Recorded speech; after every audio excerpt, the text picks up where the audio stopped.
Amen. At patuloy po nating nararanasan ng kanyang kabutihan. Amen. Palakpakan po natin ng Panginoon. At sama-sama po tayong lumapit sa Panginoon sa gabi pong ito at sambahin po natin siya ng may pagpapasalamat at pagmamahal sa Diyos. Amen. Sige po, tayo po muna isumaglit po na manalangin. Aming Ama, salamat po sa gabi pong ito. Nagpapasalamat po kami sa lahat ng iyong kabutihan sa aming pong mga buhay, Panginoon. Salamat po na patuloy po naming nararanasan ng inyo pong kahabagan sa amin pong mga buhay, Panginoon. Salamat po, patuloy po kaming nagpapakumbaba sa inyo pong banal na harapan. Paging dapatin po ninyo, Panginoon, ang aming paglapit sa iyo, ang aming pag-awit sa iyo, ang aming pagtugtog sa iyo, Panginoon, ang aming pagpalakpak, ang aming pagsayaw para sa iyo, Panginoon.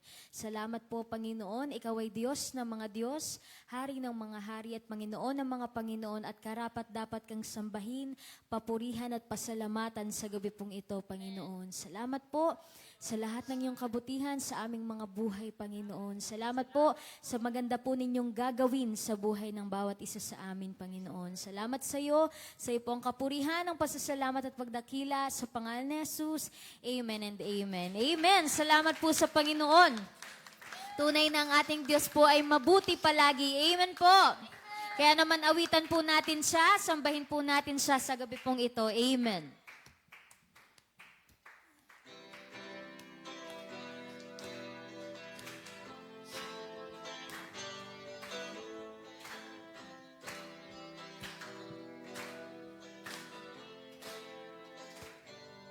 Napakabuti ng ating Diyos, di siya nagbabago. Napakabuti ng ating Diyos, di siya nagkukulang. Yes, Lord. Itaas ang ngalan niya, lahat ng nilikha. Napakabuti nga ng ating Diyos. Minsan pa ating awitin. Napakabuti ng ating Diyos, di siya nagbabago. Napakabuti ng ating Diyos, di siya nagkukulang. Itaas ang ngalan niya, lahat ng nilikha. Napakabuti nga ng ating Diyos. Ang nais ko ay magpasalamat sa ating Diyos. Ang nais ko ay magpuri, itaas ang ngalan ni Jesus. Napakabuti ng ating Diyos, di siya nagbabago. Yes, Lord. Napakabuti ng ating Diyos, di siya nagkukulang. Itaas ang ngalan niya, lahat ng nilikha. Napakabuti nga ng ating Diyos. Minsan pa ating sabihin, ang nais ko'y magpasalamat sa ating Diyos. Ang nais ko'y magpuri, itaas ang ngalan ni Jesus. Minsan pa sabihin natin, nais ko'y magpasalamat, yes Lord, sa ating Diyos. Ang nais ko'y magpuri, itaas ang ngalan ni Jesus. Napakabuti ng ating Diyos, di siya nagbabago. Napakabuti ng ating Diyos, di siya nagkukulang. Yes, Lord. Itaas ang ngalan niya, lahat ng nilikha. Napakabuti nga. Sige po, sabihin natin. Napakabuti nga. Yes, Lord. Napakabuti nga ng ating Diyos. Yes, Lord, ikaw ay mabuti sa aming mga buhay, Panginoon. Kaya naman, pasasalamatan ka namin, aawitan ka namin, Panginoon. Hallelujah! Wala kang katulad, Panginoon. Hallelujah!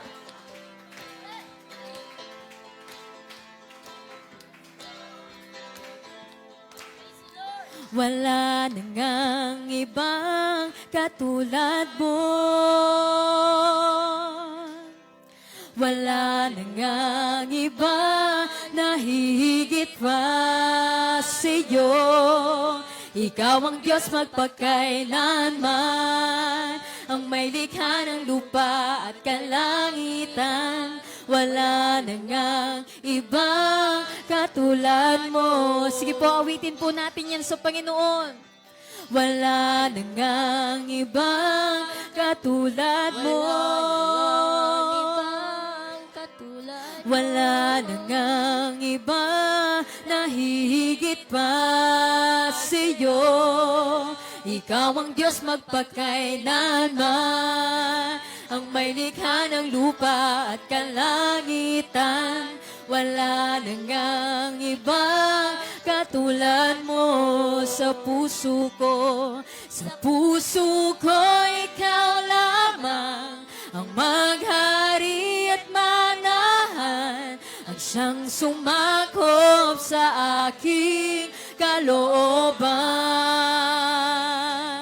Magtitiwala ng lubos, tanging sa'yo lamang, O Diyos, pagkat wala na ngang ibang katulad mo. Minsan pa ating awitin, wala nang ibang katulad mo. Wala na ngang ibang katulad mo. Wala na ngang iba na hihigit pa sa'yo. Ikaw ang Diyos magpakailanman, ang may likha ng lupa at kalangitan. Wala na ngang ibang katulad mo sa puso ko. Sa puso ko, ikaw lamang ang maghari at manahan, ang siyang sumakop sa aking kalooban. Magtitiwala ng lubos, tanging sa'yo lamang, O Diyos, pagkat wala na ngang ibang katulad mo sa puso ko. Sa puso ko, ikaw lamang ang maghari at manahan, ang siyang sumakop sa aking kalooban. Magtitiwala ng lubos, tanging sa'yo lamang, O Diyos, pagkat wala na ngang ibang katulad mo. Wala kang katulad, Panginoon, pagkat wala na ngang ibang katulad mo. Yes, Lord. Pagkat wala na ngang ibang katulad mo. Yes, Lord, wala kang katulad, Panginoon. Wala kang kapantay, Panginoon. Hallelujah. Salamat po, Panginoon. Ikaw na Diyos ng mga Diyos. Hari ng mga hari ay karapat dapat tumanggap ng lahat ng papuri, Panginoon. Ng lahat ng pagdakila, ng lahat ng pagluwalhati sa gabi pong ito, Panginoon. Hallelujah. O, purihin ka, Panginoon. Purihin ka, Panginoon. Salamat po. Salamat sa iyo, Panginoon. Tunay na ikaw ay mabuti, Panginoon, sa aming mga buhay. Hallelujah, hallelujah. Hallelujah. Purihin ka, Panginoon. Salamat sa iyo, Panginoon. Salamat po, Panginoon. Hallelujah. Kay buti mo, Panginoon, dakila ka sa buhay ko, sa lapis na pag-ibig mo ay naligtas ako. Hindi man karapat-dapat ay iyong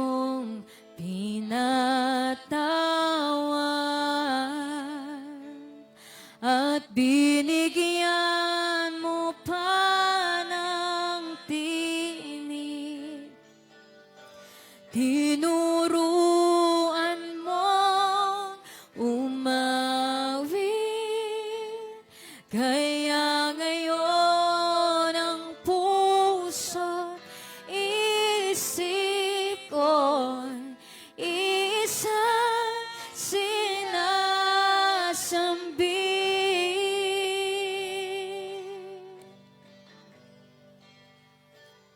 Ang pagpupurit pa sa salamat ay sa'yo lamang nararapat. Ang tunay na awit ng pagsambay sa'yo lamang iaalay,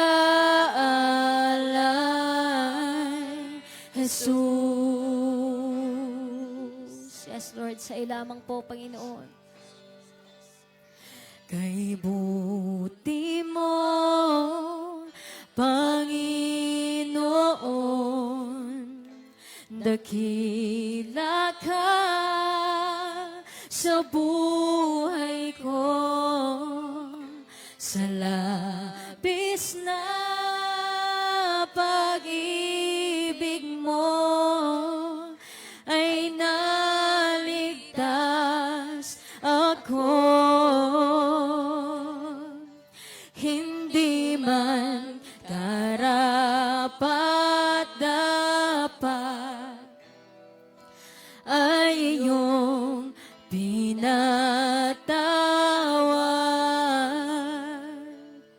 at binigyan mo pa ng tinig. Tinuruan mo umawit, kaya ngayon ang puso isip ko'y isang sinasambit.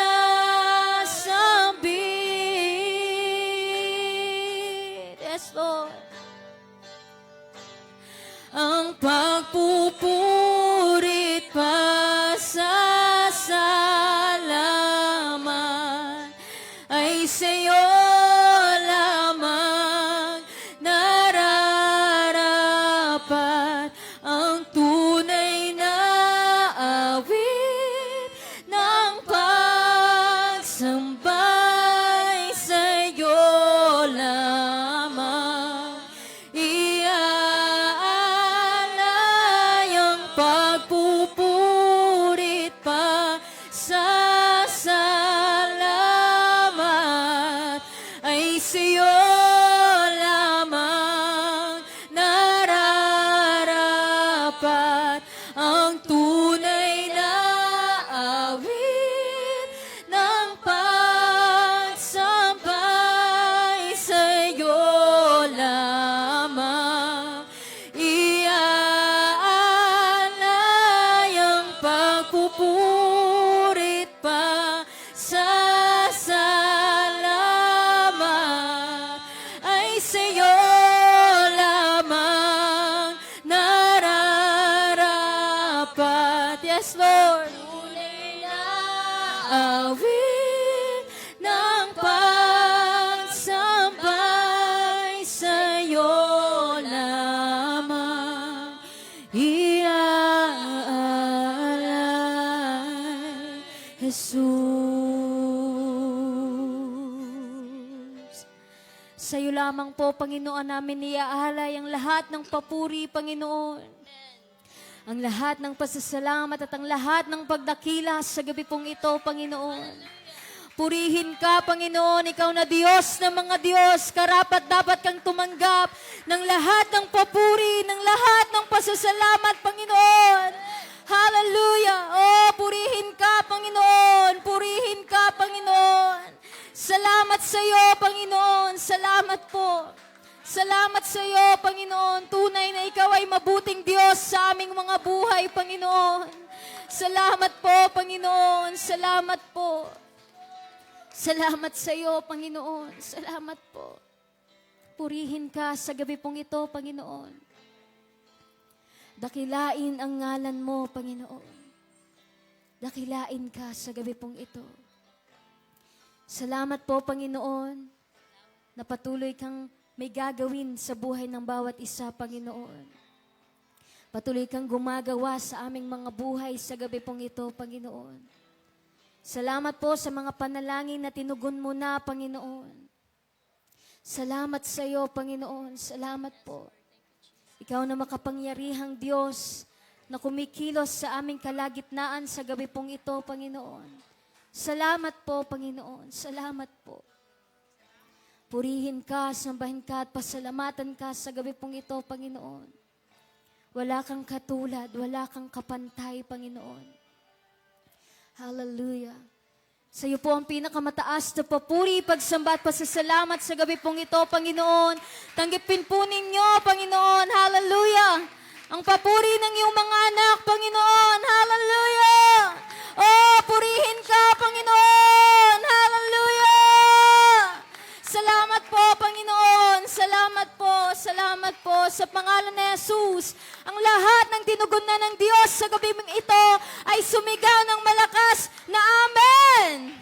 Amen. Salamat po sa Panginoon. To God be all the glory. Amen.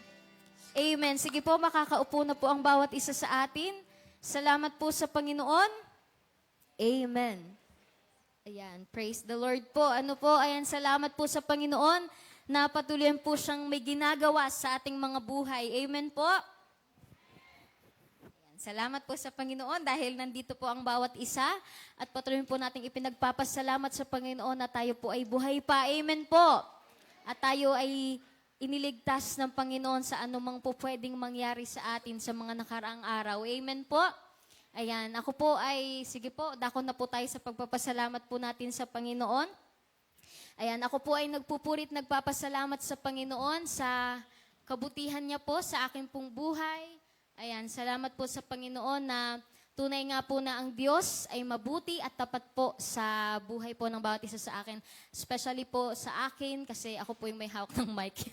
Ayan, nagpapasalamat po ako sa Panginoon kasi mabuti po siya sa akin pong buhay at patuloy ko po yung nararanasan. At ayun nga po, ngayon po ako nabigyan ng pagkakataon na makapagpasalamat po sa Panginoon. Na ayun, salamat sa Panginoon na ipinasa niya na po ako sa exam. Salamat po sa Panginoon na ito po ay biyaya galing sa Panginoon. At tunay nga po na kapag po talagang minahal natin ng Panginoon at ipinagkatiwala natin sa Panginoon ang isang bagay ay hindi po niya tayo bibiguin. Amen po. At even po, kahit na ipinananalangin natin na, Lord, sana makapasa ako, dapat po, nakita ko po dito na dapat maging handa po tayo sa anumang magiging sagot po ng Panginoon sa ating mga panalangin. Sabihin ko po sa inyo, 4 na beses po akong nag-take ng exam. Salamat po sa Panginoon na sabi ko, hindi ako iiyak. Salamat po sa Panginoon kasi siya yung nakakaalam kung gaano yung pinagdaanan ko dun sa 4 na beses. Before po, yung 4 na beses na yon, una ko pong take is yung let exam po. Ngayon nyo lang po ito maririnig. Ayan, umiyak. Ayan, yung let exam ko po kasi yun yung pinaka first time na nag-take po ako ng exam. Hindi po ako nakapasa. Sabi ko sa Lord, sobrang tampo ko sa Lord talaga. Sabi ko, Lord, bakit po hindi po nyo, hindi po ako nakapasa. Ang dami kong questions sa Lord noon. Nag-review naman po ako, nag-aral po ako, nag-invest po ako. 4 na taon ko pong pinag-aralan yun. Bakit po hindi nyo po niloob na pumasa po ako dun sa exam na yun? Pero alam nyo po yun, ang lagi ko pong naiisip, may mga bagay na pinapahintulutan ng Diyos na hindi natin naiintindihan. Pero alam niyo po yun, balang araw maiintindihan po natin ang dahilan ng Diyos. Salamat po sa Panginoon, hindi man po niya ako hinayaan na makapasa po bilang isang guro. Salamat po sa Panginoon, niloob po niya na makapagtrabaho po ako sa isang magandang institution. salamat sa Lord kasi alam niyo po yun, yung maraming beses na naging duwag po ako sa pag-take ng exam after po nung let. Sabi ko, hindi na ako magte-take kahit kailan. Kahit anong exam. So, ayun, may mga tao sa paligid ko na nag-encourage sa akin na take tayo ng civil service, ganyan. So, sige na nga. Nakalimutan ko yung let exam ko na, sobra pala yung disappointment na ano ko dun sa let. Kasi ako po yung tao na parang ang bilis ko pong ma-discourage na, bagsak ako. Hindi na ako magte-take ulit. Pero salamat sa Panginoon, take po akong civil service. Hindi po ako nakapasa. Take ulit. Hindi ulit nakapasa. Take ulit. Hindi ulit nakapasa. Another one, last one. Salamat sa Panginoon, nakapasa po ako sa kanyang biyaya. Alam niyo po, ito pong pagpasa na to, hindi ko po siya ina-expect po talaga kasi alam niyo po yan, galing sa trabaho, wala po akong halos time makapag-aral. Pero salamat sa Panginoon na binibigyan niya po ako ng lakas para po, alam niyo po yun, makapag-aral pa kahit kaunti after work, kahit pagod na. Salamat sa Panginoon na alam ko po, hindi po ako yun ang Lord po yun. Kasi kung sa sarili ko po, hindi ko po kayang makapasa ng ako lang. This is all by His grace. Hindi ko po inaangkin na kaya ako nakapasa dahil sa sarili kong kakayanan, hindi po. Ang Lord po lahat ng ito. Kaya alam po kasi ng Lord yung pangangailangan natin. Kaya alam niyo po yun, yung pagpapasalamat ko sa Panginoon, sobra-sobra po. Kasi sabi nga po ng Daddy Bishop, alam ng Lord na kailangan mo yan, kaya ipinasa ka na niya. Kaya salamat po sa Panginoon. Grabe po yung pagpapasalamat ko sa Panginoon na alam niyo po yun, yung paulit-ulit na kabiguan. Pero salamat sa Panginoon, after all those pain na naramdaman ko, kada bumabagsak ako, grabe yung discouragement na nararamdaman ko. Feeling ko, ang hina ko, ang bobo ko. Sorry po sa word. Parang ang hina ko parang hindi ako katulad ng ibang tao. Pero alam niyo po yung salita po ng Lord na patuloy nagpapaalala na may plano siya sa ating buhay. Amen po. At naniniwala po ako na may tamang panahon po ang lahat ng bagay. Hindi ko po masabi yung mga dapat kong sabihin, pero alam ko po, nauunawaan niyo po ako na ang Diyos po ay mabuti at tapat palagi sa kanyang mga pangako. At grabe po talaga. Hindi ko po siya ma-express sa pananalita, pero sobrang buti po ng Diyos. Hindi lang po dahil sa nakapasa po ako, pero ano man, sabi ko nga dun sa post ko, ano man ang maging resulta nito, mabuti ka pa rin po, Panginoon, at wala pong makakapagbago noon. Amen po. At ganun din po, naniniwala po ako na ang Diyos po ay mabuti din po sa buhay ng bawat isa sa atin. Amen po. Ayun, pasensya na po kayo at medyo napaluha-luha pa. Salamat po sa Panginoon. At ayun nga po, i-share ko lang po, yun nga pong nagre-review po ako, talagang may pag-forward pa. Nung nagre-review nga po ako, totoo po ang salita ng Diyos na kung ano po yung dinedeclare mo, siyang papangyarihin ng Diyos sa buhay mo. Yung video ko po dun sa post ko na binalot ko na yung computation. So, nag-compute, ang galing sa math. Nag-compute din naman po ako. Ayan, talagang nag-aral po ako sa math kasi medyo tayo doon. Nag-aral po ako. Talagang after po nung mag-e-exam na po, binalot ko po talaga yung mga scratch ko. Sabi ko, last na review ko na to. Hindi ko na to bubuklatin ulit. Alam niyo po, binuklat ko na lang ulit siya kasi binidyuhan ko. Kasi pasikat po ako, joke lang. Hindi kasi alam niyo po yung declaration na hindi ko na to bubuklatin kasi makakapasa na po pala ako. Salamat po sa Panginoon at napakabuti niya po talaga. Pasensya na po't napahaba. Purihin po ang Diyos! Hallelujah! Sino pa po ang magpapasalamat po sa Panginoon?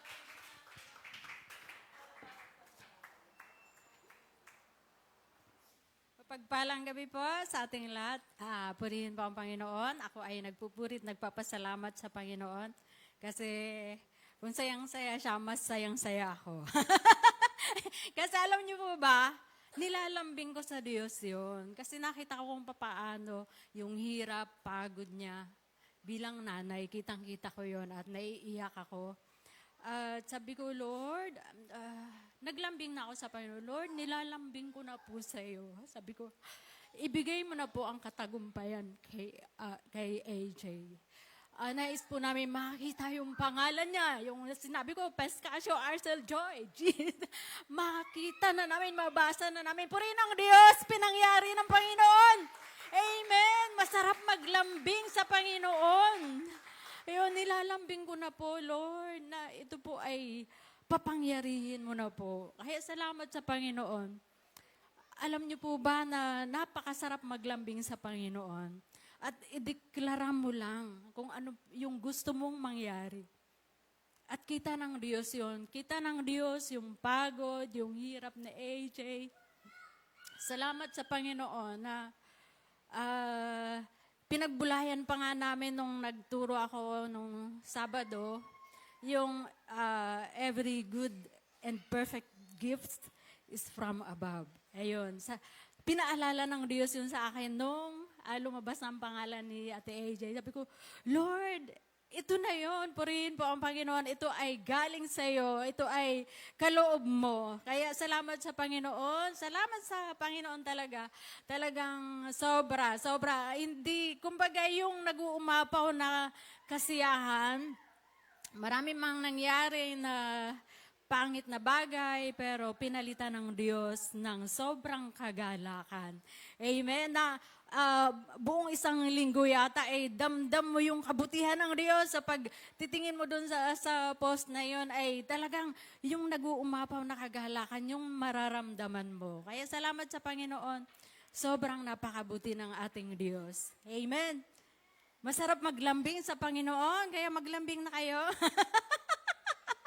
Purihin ang Panginoon, talagang danas na danas ko yung paglalambing sa Panginoon at talagang binibigay ng Panginoon. Amen. Kaya purihin po ang Panginoon. At sa totoo lang, sabi ko, lagi kong dinideklara to, kumikilos ang Diyos ayon sa iyong pananampalataya.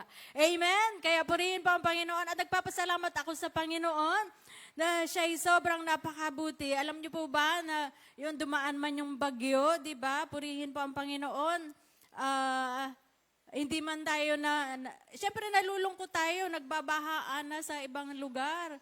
At nakakalungkot nga sa Bicol, di po ba, Mama Len? Ayan. Pero salamat sa Panginoon, napakapalad po natin dito sa lugar na ito. Ano po? Naandun yung biyaya at habag ng Diyos sa buhay po natin. Yung pag-iingat niya, nararanasan natin. Amen po. Sobrang napakapalad po natin. Kasi bakit po? May Diyos tayo na maasahan sa lahat ng oras. Palakpakan natin ang Panginoon! To God be the glory! Hallelujah! Purihin po ang Panginoon. Amen.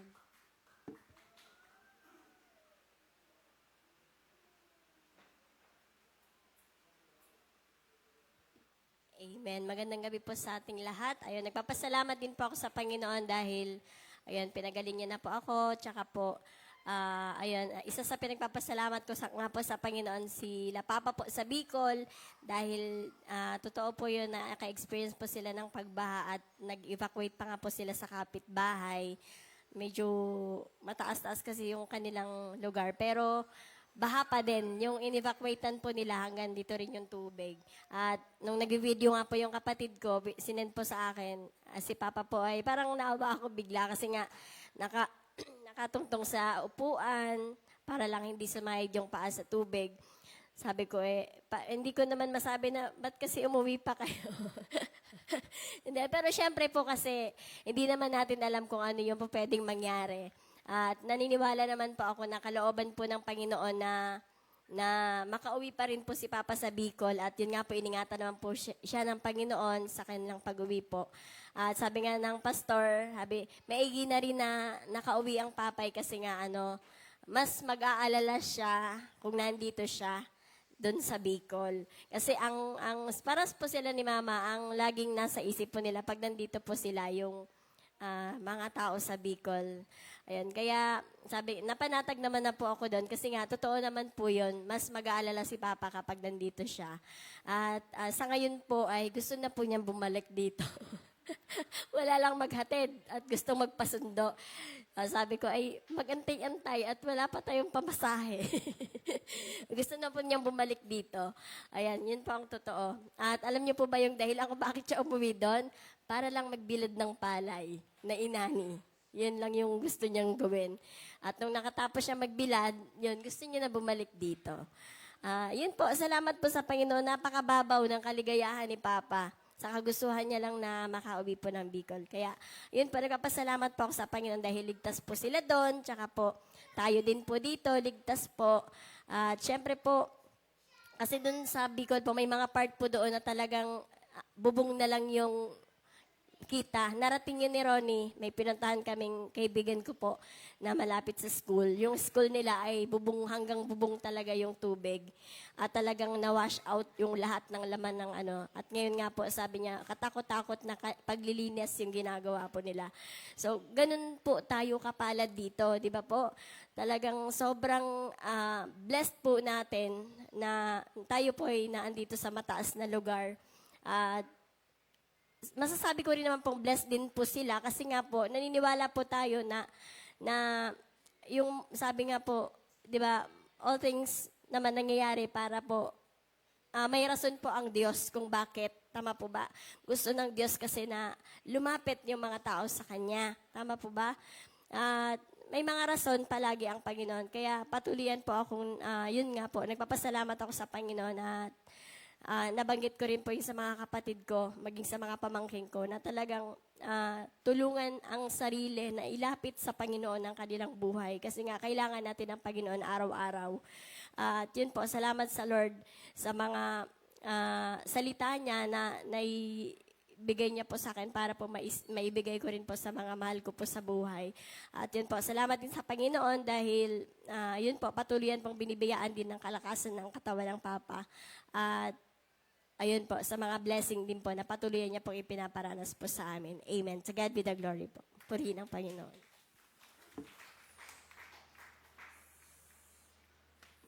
Good evening po. Ako din po ay nagpupuri at nagpapasalamat po sa Panginoon sa pag-iingat niya po sa amin ng asawa ko, lalo na po nitong nakaraang bagyo.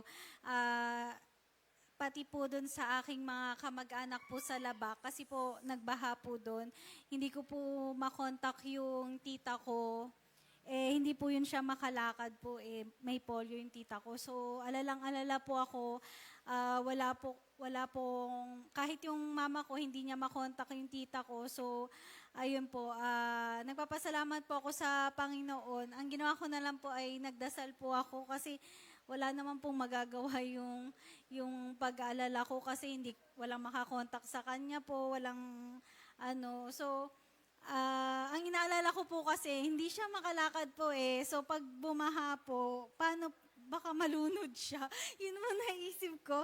So, sabi ko po nagpray na lang po ako kasi sira din po yung bahay namin sa Labak po Pag umuulan po, pasok talaga agad sa loob po ng bahay. Hindi po maipagawa kasi malaki po yung gagastusin. Sobrang sira na po siya. So, ayaw naman po nila umalis doon kasi nga po doon sila namuhay na dati pa po. So, kahit pinagtitiisan nila. Kaya, naisip ko noon ako, baka nalulunod na yung tita ko. Naisip ko. Kaya, nag-pray na lang po ako. Tapos, hindi pa rin po makontak ng umaga. Nung biglang tumawag siya, natuwa po ako. Sabi niya sa akin, niyakag niya po ako. Sabi niya kung gusto ko daw mag-McDo. Sabi ko, hindi ko gusto.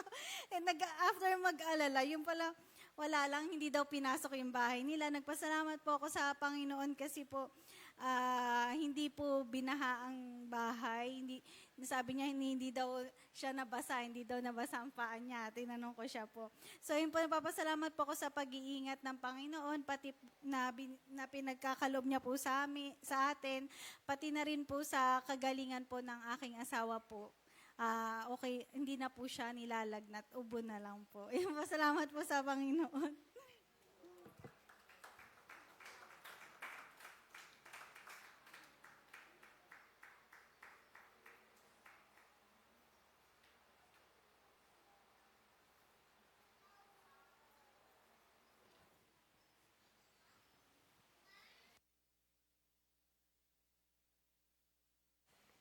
Hello po. Magandang gabi po. Ako rin po nais magpasalamat sa Lord sa kabutihan niya sa buhay ko rin po, sa buhay ng pamilya ko. sa mga sa kalakasan po, sa patuloy na pahiram na buhay, sa patuloy na pag-iingat sa aking mga anak at sa aming buong pamilya. Nagpapasalamat po ako sa Lord sa provision na sa pag-aaral ni baby, nakakaraos naman po. Salamat din po sa Lord sa God's word na palaging nagpapaalala sa totoo po talagang hindi natin kaya kung wala ang Lord sa buhay natin. Sa Kanya lang po ang papurit pasalamat at to God be all the glory po.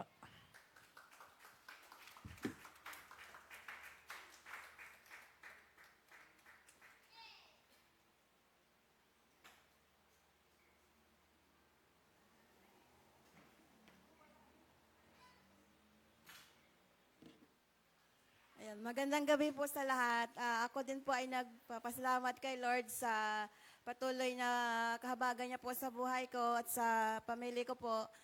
Salamat kay Lord kasi patuloy niya pong iningatan yung dalawa kong anak kahit na hindi pa ako nakauwi sa kalagitnaan ng bagyo po. Ayun, salamat po kay Lord kasi ligtas po silang magkapatid na hindi nga po ako nakaramdam ng pag-alala. Kasi palagi kong inaano kay Lord na, Lord, pinagkatiwala ko po sa iyo yung aking dalawang anak. Ganun po ako. Kaya ayun po, kahit na nabagyo po, sarap ang tulog ko. Kaya salamat po kay Lord kasi iningatan niya po yung dalawa kong anak. Hindi po nasira yung bahay namin. At saka palagi niya pong iniingatan po si Trixie, si Sander po sa araw-araw po pagbiyahe. Ayan na po. Thank you po, Lord.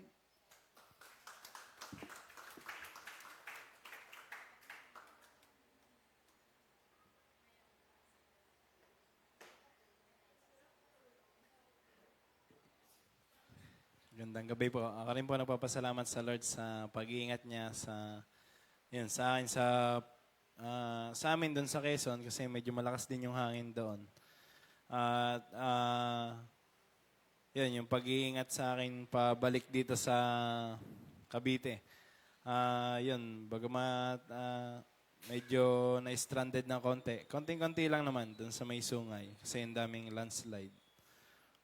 Yung mga bato doon, lalaki, nasa gitna ng karsada. So, hindi makadaan yung mga 4 wheels, mga 2 wheels lang. Meron pang talagang naharangan yung buong karsada dahil sa landslide. Pero yun, salamat sa Panginoon kasi yung mga nakakasalubong ko, 5:00 pa daw doon, kaya bumalik na lang. Iikot na ng Laguna. Pero sabi ko, ay siya, maghihintay na ako. Kasi sabi niya, mga 10:00 daw maayos. Di naghintay na ako. Wala pa naman 10 minutes na okay na yung daan. So, yun. Mahirap nga lang kasi kahit maputi kasi, sumasayo yung motor. So, yun. Salamat sa Panginoon sa biyaya niya kasi maging dun sa Santo Tomas na lagi kong dinadaanan, hanggang dibdib din yung baha dun sa may palengke ng Santo Tomas. Yan, salamat sa Lord sa biyaya niya. Nung dumaan naman ako kanina ay humupa na. Bagamat meron din mga iba pang baha dito sa may Talisay, pero kaya naman po ng motor. Yan, salamat sa Panginoon sa patuloy na pag-iingat niya doon sa pamilya namin doon, maging sa pamilya dito. At yan, sa Diyos ang kapurihan po.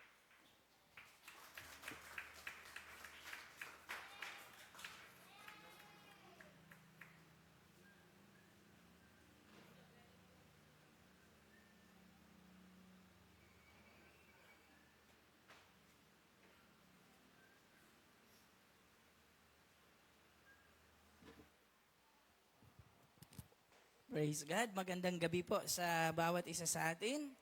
Tayo pong lahat ay tumayo. Tayo po ay manalangin.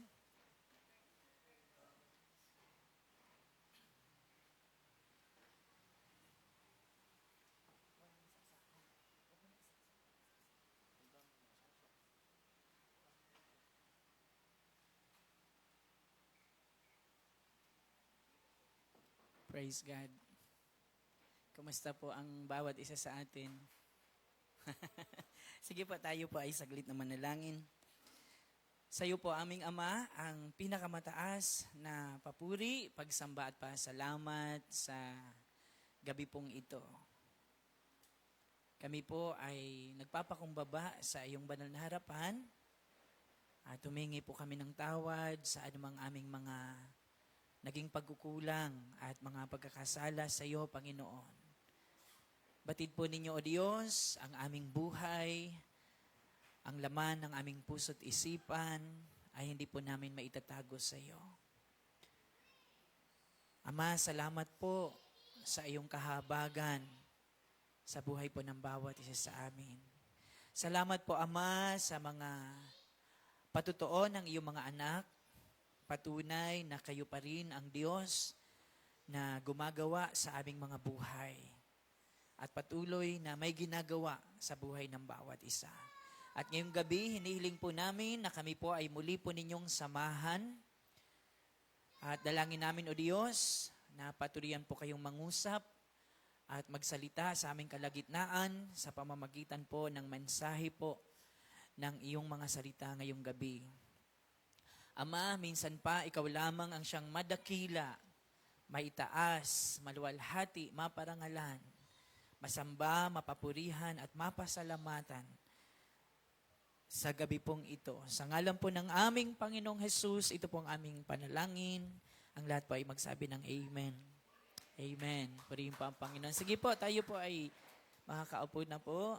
Ayan, purihin po ang Panginoon. Salamat po sa Panginoon, sa kanyang biyaya po at kahabagan po sa bawat isa po sa atin. Yan, hindi naman lingid sa inyong kaalaman kung ano po ang nangyari o mga nangyari sa mga nakalipas na araw. Ayan, so sobrang blessed tayo dito sa lugar natin at hindi po tayo, hindi grabe yung naranasan natin dahil po sa bagyo. Pero yung Bicol po ngayon ay sobrang grabe po. Kahit gustong umuwi na ni Papay dito o bumalik ni Papay dito, hindi rin siya basta-basta makakauwi. Kasi baha pa yung mga kalsada, sira yung mga tulay, may mga kalsadang sira. So, nag-ano na yung PTEX, nag-ano na siya na kanselado lahat ng mga biyahe papuntang Bicol at maging yung Bicol papuntang Manila ay kanselado din dahil wala din silang madadaanan. So hindi natin alam kung hanggang kailan pa makakabiyahe po ulit kasi lalo na pag tulay yung may problema. So anyway, nababasa ko naman sa mga post ng mga kaibigan natin sa Bicol kasi under state of calamity din yung Bulan, yung lugar namin doon. Sabi nga nila for the first time mangyari yon na talagang binaha sila ng ganun kagrabe. Yan. Kasi po, yun nga ang problema sa atin. Tayo din actually ang may kasalanan. Kasi yun nga, pinagpuputol natin yung mga puno, hindi natin pinapalitan. So ayun po. Kasi sa totoo lang, napakalalaki na mga puno doon sa Bulan na talagang pinagpuputol nila. Yung tinatawag na tree tunnel. Ibig sabihin, yung mga puno na naglalakihan, nagdugtungan na sila ng mga sanga. Kaya pag dumaan ka doon, para kang dumadaan sa tunnel. So, before pandemic, pinagpuputol nila yon para sa road widening. So, yun talaga ang resulta kapag pinutol natin yung maraming mga puno. Tsaka yung mga daluyan ng tubig, wala na silang madaluyan. Tinayuan na ng mga bahay, ng mga building, ng mga tindahan. Ayan. So, kaya walang madaluyan yung tubig ngayon na dapat mayroon. Diba? So, yun yung nangyayari. Kaya, para sa akin, kung bakit nangyayari yung mga malalaking pagbaha ngayon, tayo po ang may kasalanan. Kaya wag natin sisisihin ang Diyos. Na bakit pinapayagan niyang magbaha, ganito ang mangyari sa mga tao. Tayo ang may kasalanan nun. Yan, hindi tayo marunong magtapon ng basura, tapon tayo ng tapon ng basura, ay saan ba napupunta yung mga basura? Sa mga kanal. Kapag hindi maayos yung pagtatapon natin ng ating basura, yun yung nagkukos ng mga pagbaha sa kanal. Yan, kagabi nga ay pumunta kami ni Kuya Ronnie doon sa Kalaate. Pagdating namin doon sa may tapat ng Montessori, ay baha na, hindi na makaano yung mga sasakyan. Yung bus lang kasi medyo malaki yung bus. Ayun, praise God kasi hindi hinayaan ng Diyos na masaktan ng inyong lingkod. Kasi paglakad ko, may yero pala doon sa nilalakaran ko, bumangga siya sa akin. So ramdam na ramdam ko yung pagganon niya sa hita, sa parting tuhod ko. Iniisip ko, wakwak yung aking paa, yung dito, banda. Sabi ko, Lord, yan. Tapos sabi ko, tulong po. Kasi may mga nakatayo naman doon, tulong po. Hindi ako pinapansin. Kuya, patulong naman. Sabi kong ganun. Tapos sabi ko, may yero dito. Sabi nung lalaki, hayaan mo siya. Sabi ko, ay nako, hindi po pwede. Ay, natamaan ho ako. Nabangga na ho ako. Sabi kong ganyan, baka makabangga pa. So nung sinabi ko yon, siguro natauhan siya. Tinulungan naman niya akong ang laki ng yero, ang haba as in. Yan. So, praise God. Kasi kung hinayaan lang yun sa gitna ng baha, baka nakadali talaga yon.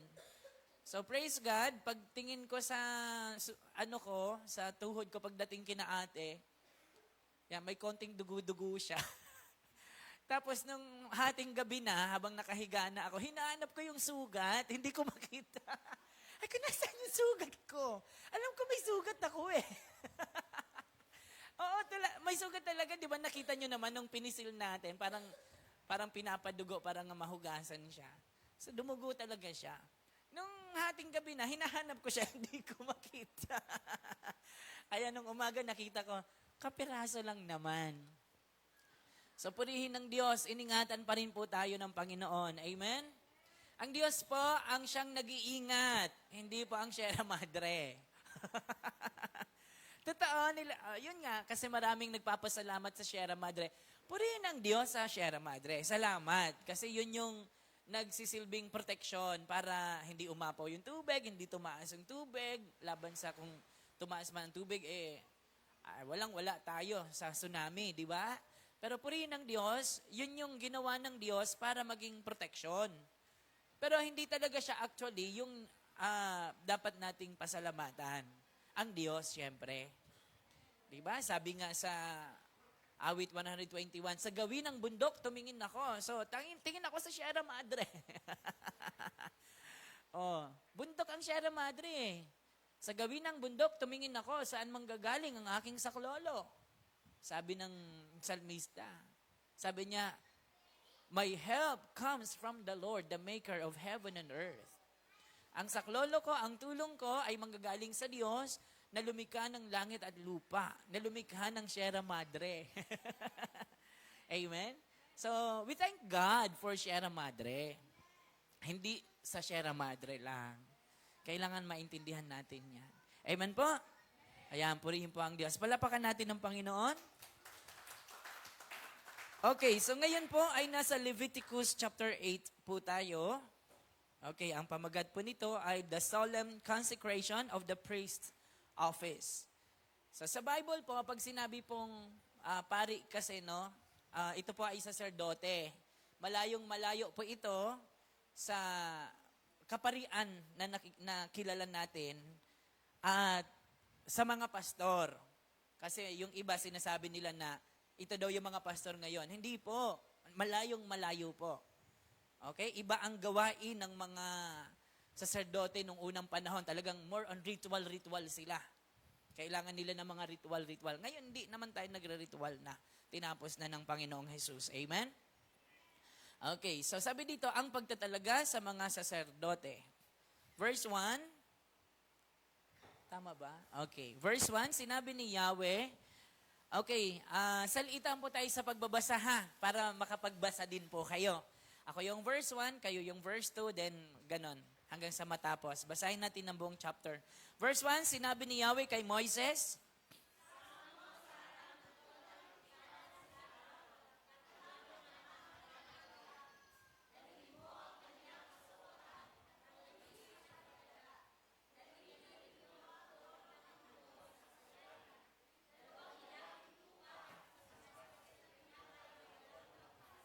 at tipunin mo roon ang buong bayan. 4.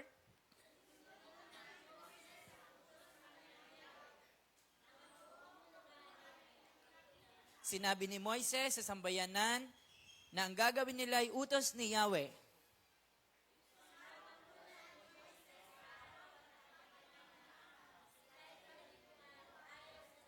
7. Pagkatapos, isinuot niya kay Aaron ang mahabang panloob na kasuotan at ang damit bago ang ephod at iniligay sa kanyang baywang ang pamigkis. Isinuot din niya sa kanya ang ephod at pinagkabit ito sa pamamagitan ng isa pang pamigkis sa kanyang baywang.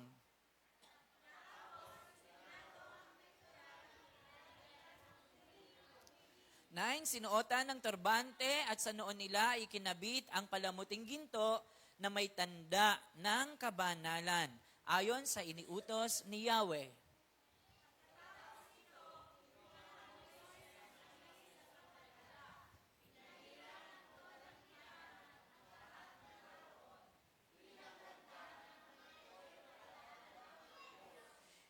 Gayon din ang ginawa niya sa altar at sa mga kagamitang naroon, pati na ang palangganang hugasan at ang patungan nito. 7 beses niyang winisika ng langis ang mga ito.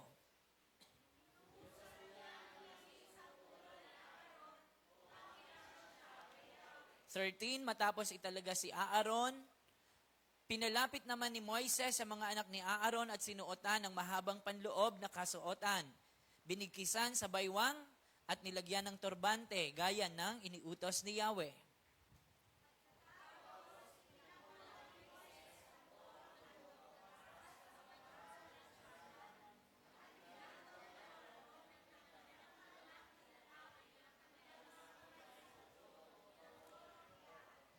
Pinatay niya ito. Kumuha ng kaunting dugo at sa pamamagitan ng kanyang daliri ay pinahiran ang mga sungay ng altar upang ito'y gawing malinis. Ang natirang dugo ay ibinuhos sa paanan ng altar bilang pagtatalaga at pagtubos.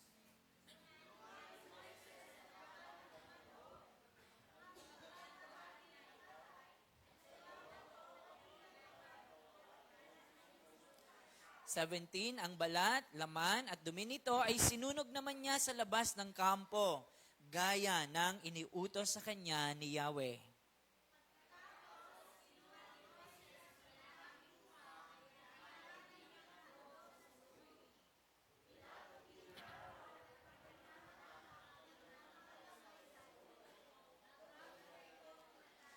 Ibinuhos ni Moises ang dugo nito sa palibot ng altar.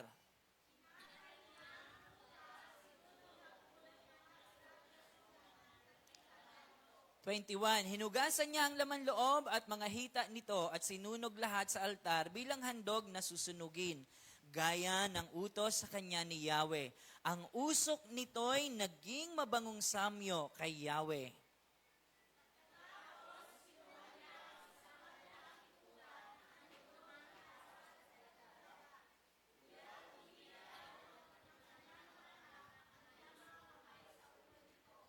Pinatay ni Moises ang hayop at ang kaunting dugo nito'y ipinahid niya sa lambi ng kanang tainga ni Aaron at sa kanang hinlalaki ng kamay at paa nito.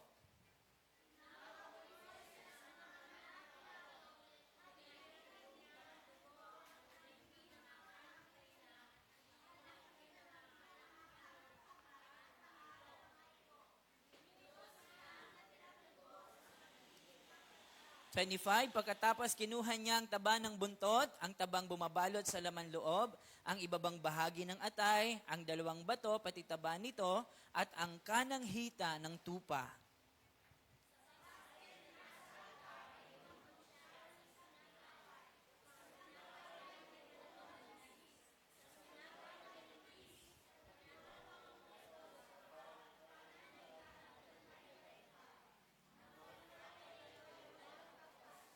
Pinahawakan niya ito kina Aaron at sa kanyang mga anak at inialay nila ito bilang natatanging handog kay Yahweh.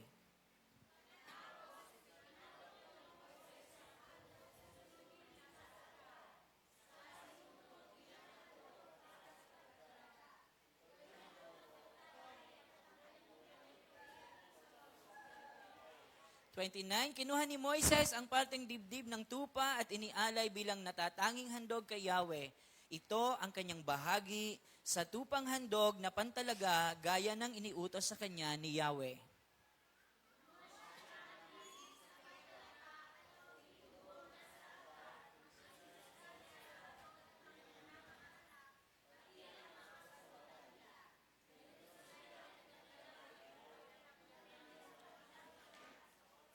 Pagkatapos sinabi ni Moises kay Aaron at sa kanyang mga anak, dalhin ninyo ang laman ng karne sa may pintuan ng toldang tipanan. Ilaga ninyo ito at kainin, kasama ang tinapay na nasa basket na ginagamit sa mga handog sa pagtatalaga, gaya ng ipinag-uutos ni Yahweh. 33, huwag kayong aalis doon sa loob ng 7 araw hanggat hindi natatapos ang pagtatalaga sa inyo.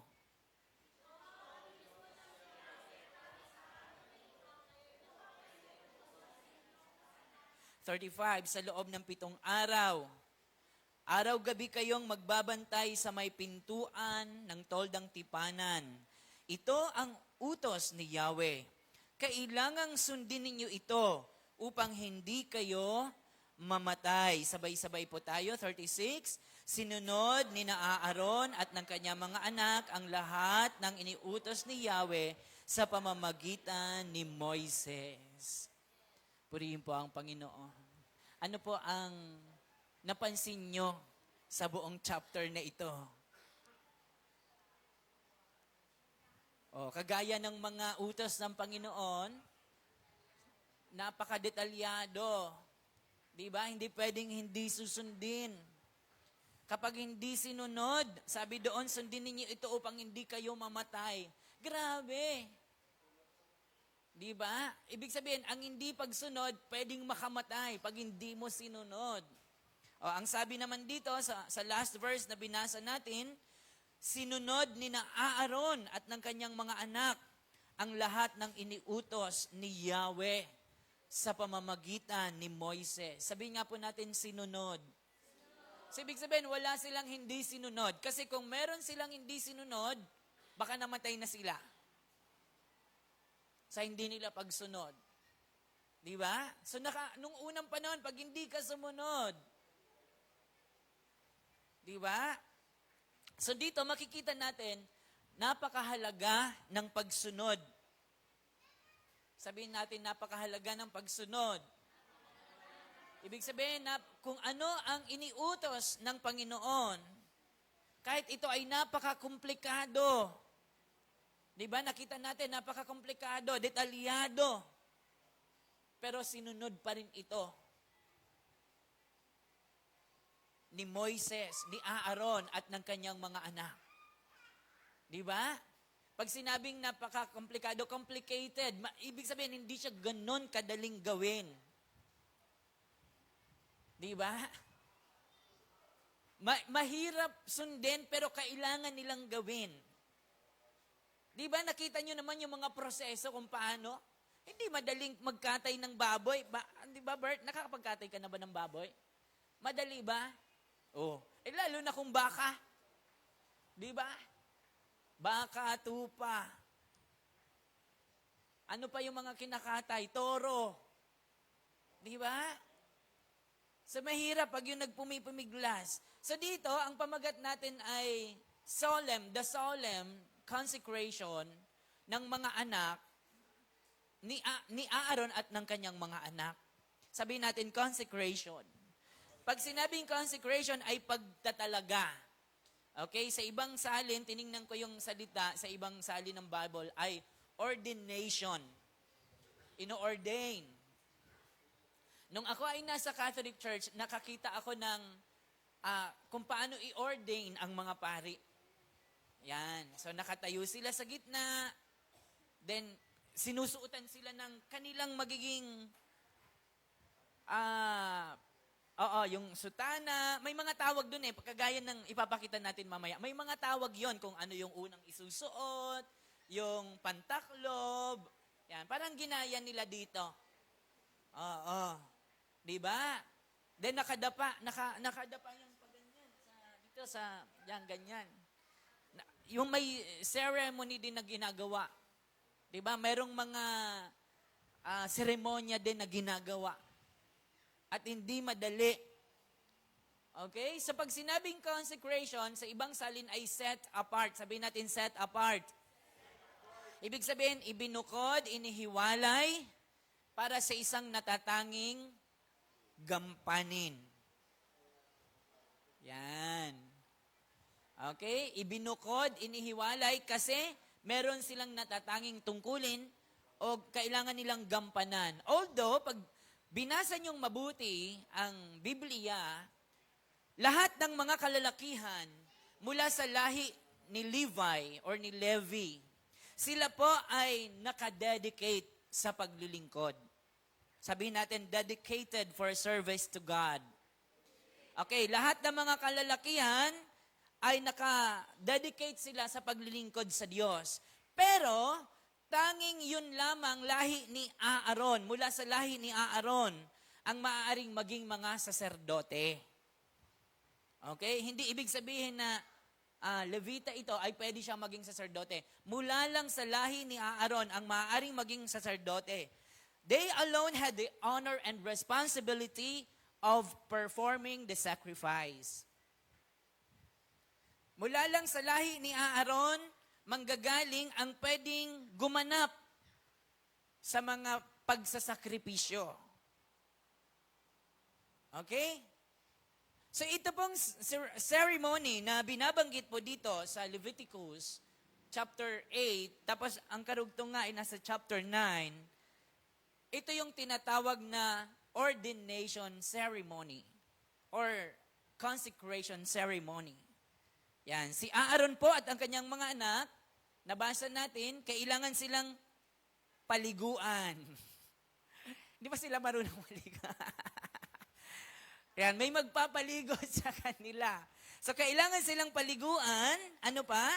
Damitan ng espesyal na kasuotan. So, ibig sabihin natin espesyal. Espesyal na damit. Hindi basta-basta. Hindi basta damit lang. At sila ay bubuhusan ng langis. So, anointing of oil ang tawag doon. Okay? Nandyan pa po ba tayo? Yan, kaya mababasa natin yon, if I'm not mistaken, nasa awit 133, yung pagsasama-sama na magkakapatid, yung parang pagbinuhusan, yung binuhos kay Aaron na langis, yan, ganyan. So ito yon, binuhusan ng langis si Aaron at ang kanyang mga anak. Yan, ito yung tinatawag na pag-anoint, sabihin natin, anointing. Yan, at marami pang seremonya. Hindi basta ganun lang. Sa talagang consecration, isi-set apart sila. Ibig sabihin, itinatalaga sila dahil meron silang banal na gampanin. Sabihin natin, banal na gampanin. Yan, sa ipakita natin yung itsura. Yan, ito lang yung pwede nating glimpse ng itsura ng damit. Kung ano yung magiging itsura ng damit ng saserdote. Ayan. Okay, hindi basta-basta. Maganda, may burda yan ng ginto. Hindi basta-basta. Nakita nyo to, itong bells? Yan, ito yung sinasabi natin na may bells sa laylayan ng damit para pag naggagalaw-galaw sila, kling, kling, kling, nagre-ring yan. Ibig sabihin, buhay pa habang ginagampanan nila yung tungkulin nila sa dakong kabanal-banalan. Okay, yan ay mababasa natin sa Exodus chapter 28 verse 2 na utos ng Panginoon kay Moses. Sabi diyan, pakilabas. Yan, sabi diyan sa Exodus chapter 28 verse 2, make sacred garments for your brother Aaron to give him dignity and honor. Yan, pag sinabing dignity, dignidad. Pag sinabing dignidad, dignity. De, pag sinabing dignity, you are worthy of respect and honor. And so, ibig sabihin, ang pagtatalaga kay Aaron at sa kanyang mga anak para maging kagalang-galang sila. At nararapat sa banal na gawain. Yun ang ibig sabihin ng Exodus chapter 28 verse 2. Sabi ng Panginoon kay Moises, ipagpagawa mo ang kapatid mong si Aaron ng maganda at marangal na kasuotan. Sabi natin maganda at marangal. Oh. Concern ang Diyos sa ating pananamit. Tayo nga, kung manamit tayo, basta na lamang.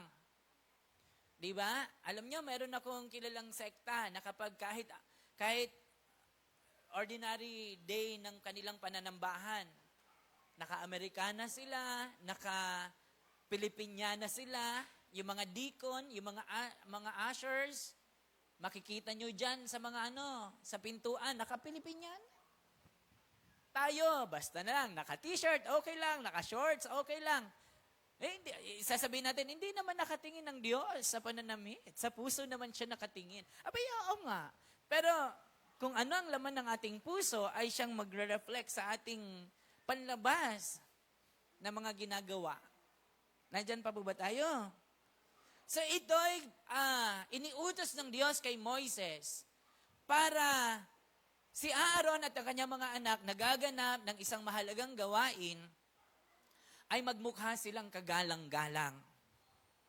At hindi sila babasta-bastahin ng mga tao. Oh, now I know. Kaya noon, alam nyo noon, gustong-gusto kong maging pare nung hindi pa ako nakilala sa Lord. Alam nyo kung bakit? Ang pare, pag nadating ng naglalakad, malayo pa, ayan na si Father, ayan na si Father. Lapitan yung mga tao, kahit matanda, nagbe-bless sa kanila. Yung mga pastor, hindi. Pag nadating yung mga pastor, ayan na si pastor.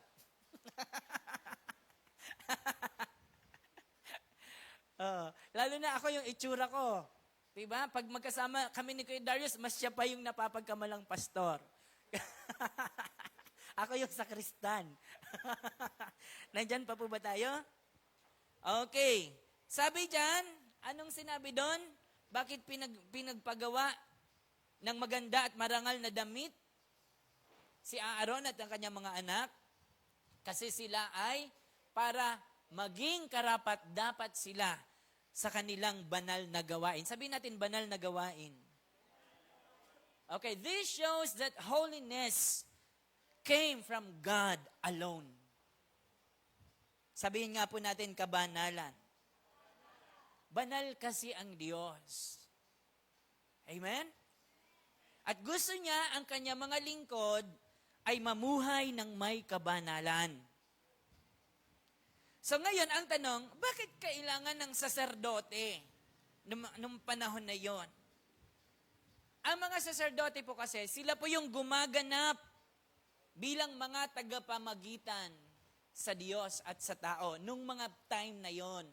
Sabihin nga po natin tagapamagitan. Sila po ay mga full-time spiritual leaders. Yan, sila yung mga tagatingin, mga tagapangalaga sa mga sakripisyo at handog sa altar. Kasi noon, hindi po basta-basta nakakalapit sa Diyos. Sabihin natin, hindi basta-basta. Yan, pero gaya nga ng nasabi ko kanina at ng mga nakaraan nating pag-aaral, yung ginagawa ng mga saserdote nung unang panahon, tinapos na ng ating Panginoong Hesukristo.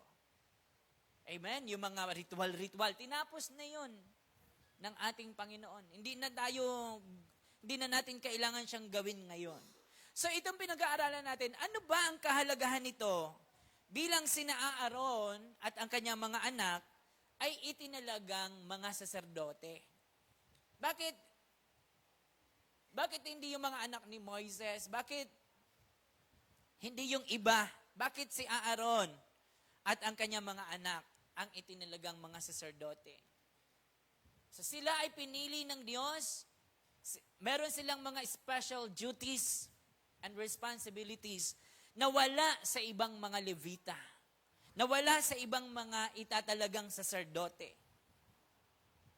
So nung time na yon, si Aaron at ang mga anak niya na sina Nadab at Abihu, Sila yung halinhinang pumapasok doon para ganapin yung mga ritual. Lalo na sa pagpasok sa dakong kabanal-banalan taon-taon. Kasi once in a year lang sila dapat pumasok doon sa dakong kabanal-banalan. So parang may schedule din sila.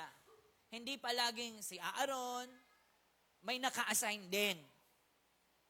Sila din yung in charge sa iba pang mga saserdote kung merong mga itatalagang saserdote. Napansin nyo, pag binasa natin itong chapter 8, mahirap siyang intindihin. Hindi siya basta-basta maiintindihan kung basa lang. Imagine, lalo na yung parting Leviticus chapter 8, verse 23, tsaka verse 24. Ang weird nun, pag tiningnan mo literal. Parang kulto. Hindi, parang, ano ba ito? O sabi doon, ano ba sabi doon? Balikan natin, kung mababalikan natin ng verse 23-24. Pakinggan nyo ha, pinatay ni Moises ang hayop at ang kaunting dugo nito'y ipinahid niya sa lambi ng kanang taingan ni Aaron. Yung dugo, ipinahid sa kanang taingan ni Aaron sa lambi. Ano ba ang lambi? Sa mga dulo-dulo yung ganyan siguro. Dito. At sa kanyang hinlalaki. Ano bang hinlalaki? Ito ba yon? Ng kamay at paa nito. Papahiran ng dugo. Tapos sabi doon, tinawag ni Moises ang mga anak ni Aaron at pinahiran din niya ng dugo ang lambi ng mga kanang tainga at hinlalaki ng mga kanang kamay at paa ng mga ito. So kung anong ginawa nila kay Aaron, ganun din ang ginawa sa mga anak. Ibinuhos niya ang natirang dugo sa mga gilid ng altar. Imagine this place, kung ito yung altar, tas bubuhusan ng dugo yan. Tas may bisita kayong may nakakita na hindi siya, imagine kung ngayon siya gagawin.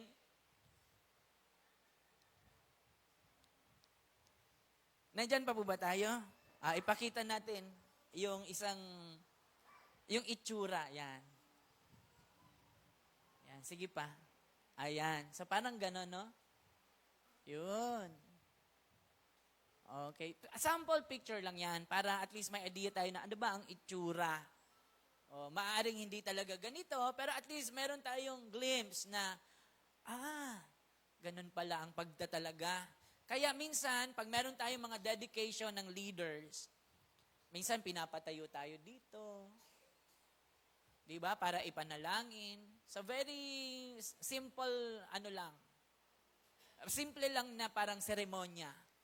Pero nakakita na ako ng ordination ng isang pastor na may program, may ceremony talaga. Diba? So meron talagang gumagawa na parang binibigyan nila ng special na seremonya. Ang tinatawag nilang ordination or consecration. May gumagawa talaga ng mga ganon. Okay? So, tingnan natin to para maintindihan natin. Okay? Next slide po. Yan. Sabi dyan, ang paglalagay ng dugo ng hain sa dulo ng kanang tainga, hinlalaki ng kanang kamay, at hinlalaki ng kanang paa, ay nagpapahiwatig na dapat nilang italaga ang lahat ng kanilang mga kakayahan at lakas sa paglilingkod sa Diyos. Ano pa? Ang kanilang mga tainga sa pakikinig at pag-aaral ng kanyang kautusan. Ano pa po? Ang kanilang mga kamay sa kasipagan sa mga sagradong gawain. Ano pa po? At ang kanilang mga paa sa paglakad sa daan ng mga tuntunin ng Diyos. Imagine kung ganun ang gagawin sa inyo ngayon. Sa pagtatalaga sa inyo, ipapahiran kayo ng dugo ng hayop. Noon, nakaranas kami na kapag merong dedication or pagtatalaga, pinapahiran kami ng oil. Yan. Pinapahiran kami ng oil. Yan. Ang tawag doon ay anointing of oil. Literally, merong oil na ginagamit para ipahid sa mga leaders, sa mga manggagawa na itinatalaga sa paglilingkod sa Panginoon.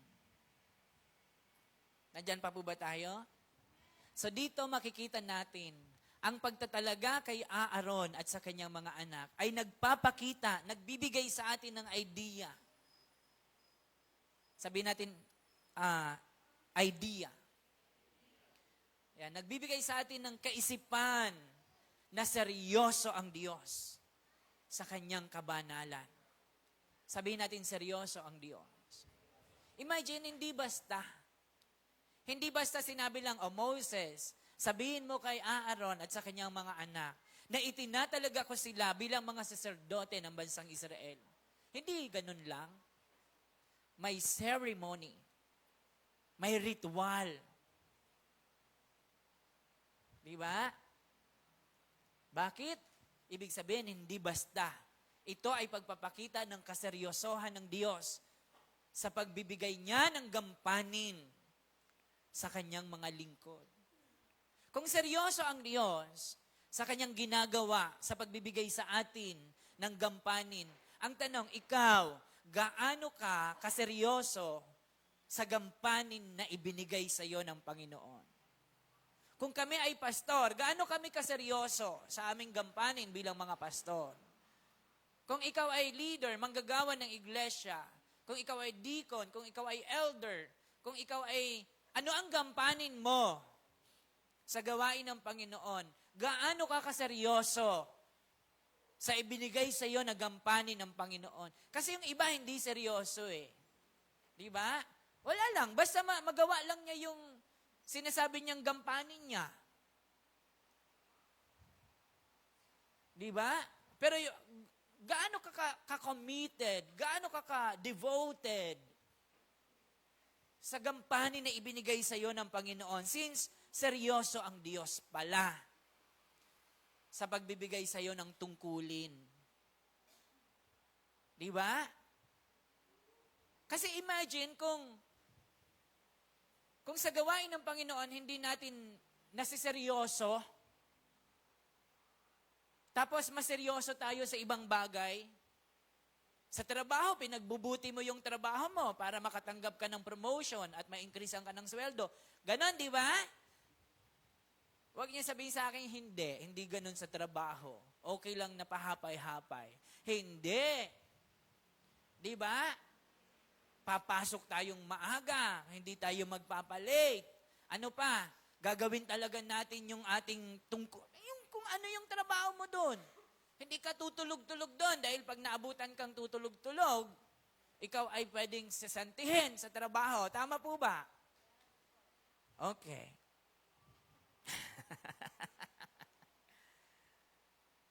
Sa pagtiningnan natin to sa kabuuan, ang mga saserdote, itong saserdote, pag sinabing saserdote, sabi natin kanina, sila yung naging tagapamagitan sa Diyos at sa tao ng mga panahon na yon. Kasi nga, hindi pwedeng basta lumapit ang tao sa Diyos. Kailangan muna nilang lumapit sa saserdote at dalhin ng kanilang mga handog. At ang saserdote ang mamamagitan. Okay, sila yung gaganap sa mga sakripisyo para tanggapin ng Diyos ang kanilang alay. Nandyan pa po ba tayo? So itong saserdote na binabanggit sa Old Testament, ito ay larawan ng ating Panginoong Hesukristo sa New Testament. Nandyan pa po ba tayo? Ang ating Panginoong Hesukristo ang pinakadakilang saserdote. Siya ang ating pinaka-high priest. Siya ang ating tagapamagitan. Sabi sa, if I'm not mistaken, sa 1 Timothy, there is only one mediator between God and man. Walang iba kundi ang ating Panginoong Hesukristo. Nandyan pa po ba tayo? Yan, sabi po sa 1 Peter chapter 2 verse 9, pakibasa niyo po.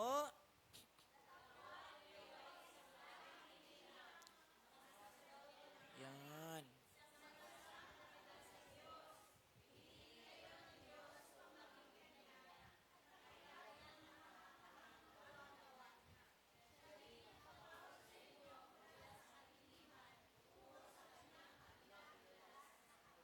Wow. Sabihin natin, wow. Ay, alam nyo, napakaganda ng verse na to. Alam nyo ba yon? Napakaganda ng verse na to. Tayo na po ito ngayon. hindi lang ang mga Levita na gumaganap doon sa tabernacle. Kasi sila, mga Levites lang yung pwede. Maliban sa ibang lahi ni Jacob, ni Israel, Levites lang ang pwedeng maging tagapaglingkod sa tabernacle. Yung lahi ni Gad, ni Reuben, ni Issachar, ni Naphtali, ni Zebulun, ni Benjamin, ni Joseph, nino pa, hindi ko pa nabanggit. Ni Asher, hindi sila pwedeng maglingkod sa tabernacle. Only from the tribe of Levi ang pwede. Pero ngayon, eto na tayo. Nasa 1 Peter chapter 2 verse 9. Tayo na po ito. Mga kumilala sa ating Panginoong Hesukristo. Mga tumanggap sa ating Panginoon bilang Panginoon tagapagligtas. E binibilang po tayong lahing hinirang. Ano pa? Mga saserdote ng hari. O imagine, di ba? Saserdote ka na ng hari. Hindi ka basta pinili lang, hindi ka basta hinirang lang. Ikaw ngayon ay isa ng saserdote ng hari. Ano pa? Isang bansang nakatalaga sa Diyos. Bakit? Kasi pinili tayo ng Diyos upang maging Kanya. Anong pakiramdam ng pinipili? Kuya Dykes, anong pakiramdam ng pinipili? Masaya. Anong pakiramdam na hindi ka pinili?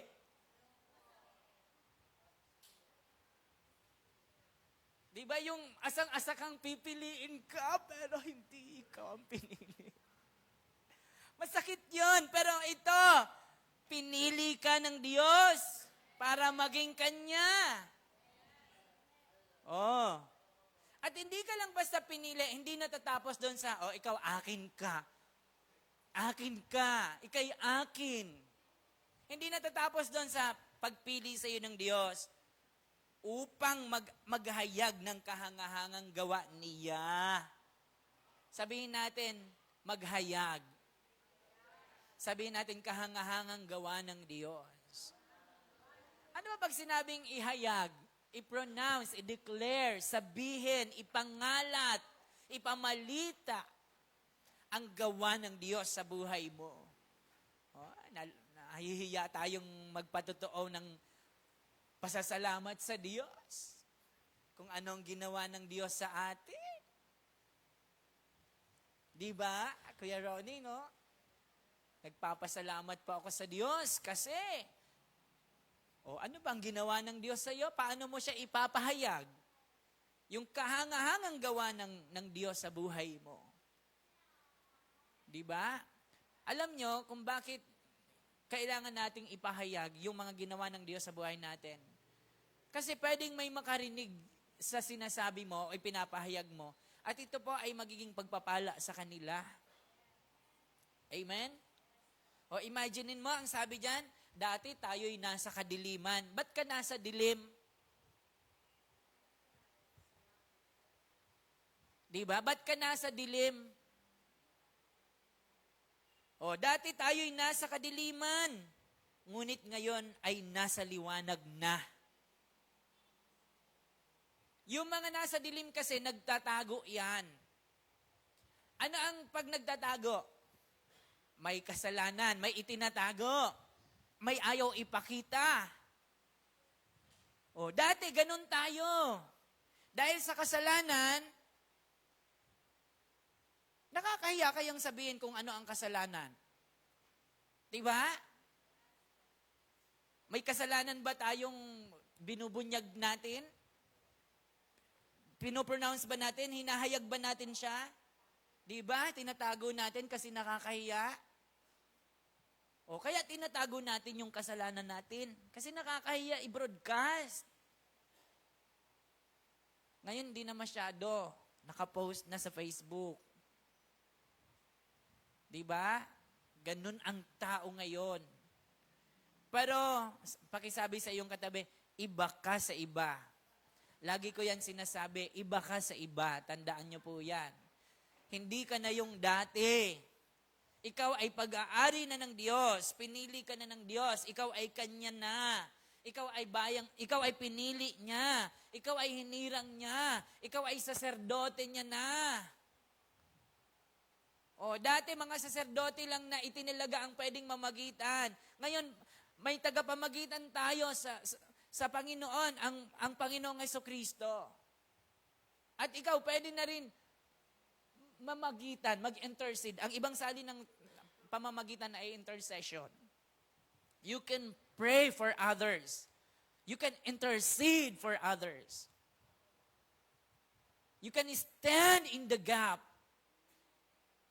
Diba? Pwede kang tumayo sa pagitan ng, O Diyos, kahabagan mo po ang mga kababayan namin.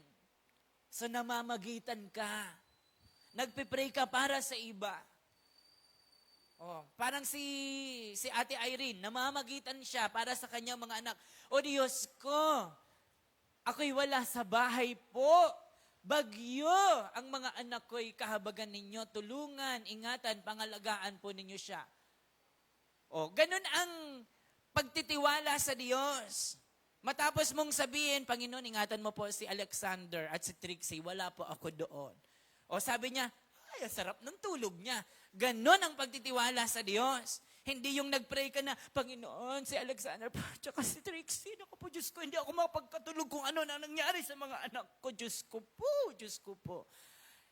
Ang pagtitiwala sa Diyos, matapos mong sabihin, ika'y payapa na. Panatag ka na. Ganon. Hindi yung buribot ka, ano na kayo nangyari sa mga anak ko, wala akong kontak. Nagwala-wala ka dun sa kwarto, hindi ka makatulog. Akala ko ba'y pinag-pray mo na sa Panginoon? Ayun, sabi ni, natuwa ako sa sinabi niya, ang sarap ng tulog ko. Sabi niya ganyan. Naintindihan ko siya kasi, ibig sabihin, ipinagkatiwala niya na sa Panginoon. Ganon ang pagtitiwala sa Diyos. Nandyan pa po ba tayo? Ayan. So, tandaan niyo po itong talatang to. Ikaw ay hinirang, pinili, saserdote ng hari. Ano pa? Nakatalaga para sa Panginoon. Dedicated for His service. Diba? You are set apart. You are consecrated para sa Panginoon. Ikaw ay pinili ng Diyos para sa Kanya. Imagine sa dami ng mga tao, ikaw ay isa sa mga pinili. Ang dami-daming tao sa buong mundo.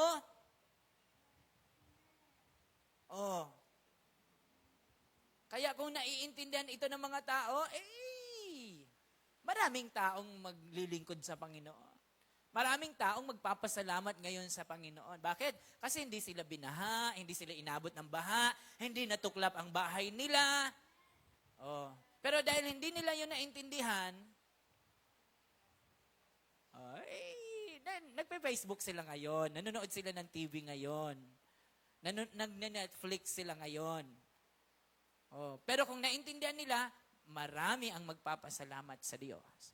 Na Lord, salamat po, hindi natuklap ang bubong namin. Lord, salamat po, hindi kami inabot ng baha. Lord, salamat po. Nandyan pa po ba tayo? O kaya ngayong gabi, magpapasalamat tayo sa Panginoon. Lord, salamat po. Talagang magpakasiksik tayo sa Panginoon. Imagine kung isa kayo doon sa mga lumubog sa baha, anong gagawin mo ngayon? Mas lalo kang magkakaroon ng dahilan para hindi pumunta sa gawain. Sasabihin mo, naglilinis kami, pastor. Mag-aabala pa ba kaming pumunta dyan? Ang dami naming linisin.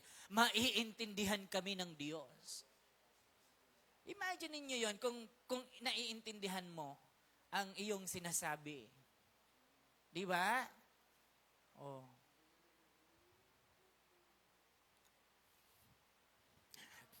Okay, so ngayon tayo po ay mananalangin. At isa sa mga bigyan natin ng focus sa prayer ngayon ay ang ating mga kababayan na apektado po ng nagdaang bagyo. If I'm not mistaken, ayon dun sa nabasa ko kanina, nasa 46 po yata yung death at may mga missing pa. kahabagan po tayo ng Diyos. Nagpapaalaala po ang Diyos. Amen? Yung mga ganitong panahon, sitwasyon, paalaala po yan sa atin ng Panginoon. Sige po, tayo po ay magbilog na po at tayo po ay mananalangin. Isama natin sa pananalangin ang ating mga kababayan na apektado po ng bagyo.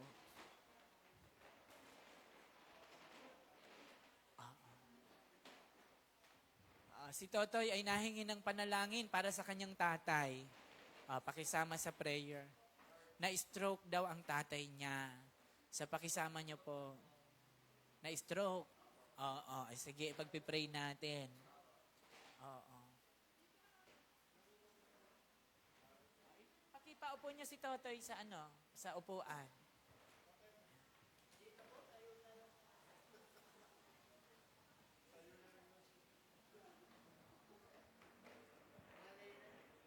Mga ngalay ka.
Sige po, tayo po ay sabay-sabay na pong manalangin.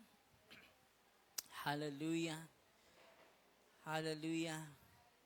Sa iyo po, Panginoon, ang pinakamataas na papuri, pagsamba at pasalamat sa gabi pong ito. Hallelujah. Kayo po ang dakila at makapangyarihang Diyos na laging tapat sa iyong mga anak. Hallelujah. Salamat po sa iyong kahabagan at biyaya po sa aming buhay. Aming Ama, sa gabi pong ito, kami po ay nagpapakumbaba sa iyong banal na harapan. Inaamin namin, Panginoon, na kami ay nagkasala sa iyo. Lagi kaming sumusuway sa iyo, Panginoon. At madalas na hindi kami nakikinig sa mga paalaala ng iyong mga salita. Madalas hindi nakikinig sa mga itinuturo sa amin. Aming Diyos, ikaw ang Diyos na palaging matuwid at kahit kailan ay hindi po kayo nagkukulang. Hallelujah. Kami po ang laging nagkukulang sa iyo. Kami po ang laging sumusuway sa iyo, Panginoon. Patawarin po ninyo kami. Pagkat ikaw ang Diyos na mahabagin, ang Diyos na mapagpatawad. Hallelujah. Panginoon, maraming beses kaming sumuway sa iyo. Ang dami naming mga pagsuway at mga pagsalansang sa iyo. Ama, humihingi po kami ng tawad. Patawarin mo po kami. Inaamin namin ang lahat ng aming mga pagkakasala sa iyo, Panginoon. Lahat ng aming mga nagawa, patawad po. Lord, patawarin mo ang aming bansa sa mga pagkakasala laban sa iyo. Patawarin mo ang bansang Pilipinas, Panginoon. Lord, inaamin namin ang aming mga pagkakasala sa iyo. Patawad po. Patawad po, patawad po. Lahat ng aming mga naisip, mga nagawa, mga nasabi, mga naging damdamin na hindi kalugod-lugod sa iyo, patawad po, Panginoon. Patawad po, Panginoon. Ama, salamat po sa iyong kahabagan. Sa iyong kahabagan, salamat po. Lord, alalahanin po ninyo. Itinataas po namin sa inyo ang aming mga kababayan, ang buong Kabikulan, Panginoon. Ang mga kababayan namin sa Bicol, Panginoon. Ang mga kababayan namin sa Batangas, Panginoon. Sa Cavite, Panginoon. Sa Quezon, Panginoon.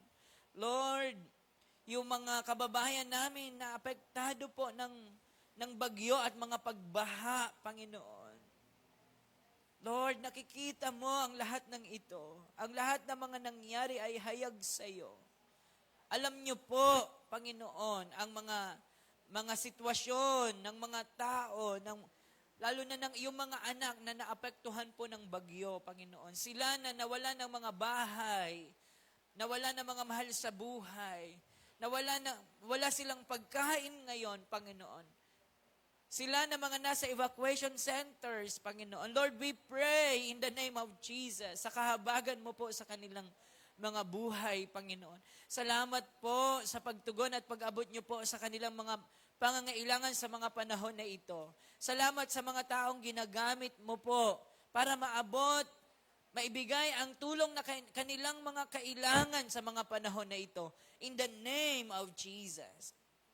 Salamat po sa mga organizations, Panginoon, na naglilikom ng mga tulong, Panginoon, sa mga rescuers, Panginoon. Lord, sa aming mga government officials and leaders, Lord, na wag nilang samantalahin yung pagkakataon na ito para makagawa ng hindi maganda, kundi talagang magawa nila na makatulong, Panginoon, sa mga tao. Lord, salamat po. Salamat po sa kahabagan mo sa aming bayan. Panginoon, mahabag po kayo. Tulungan mo po kami na maintindihan namin. Maintindihan namin, Panginoon, na hindi lang kami dapat lumapit sa iyo sa panahon na kami ay may matinding pangangailangan, kundi sa lahat ng panahon, alalahanin ka namin.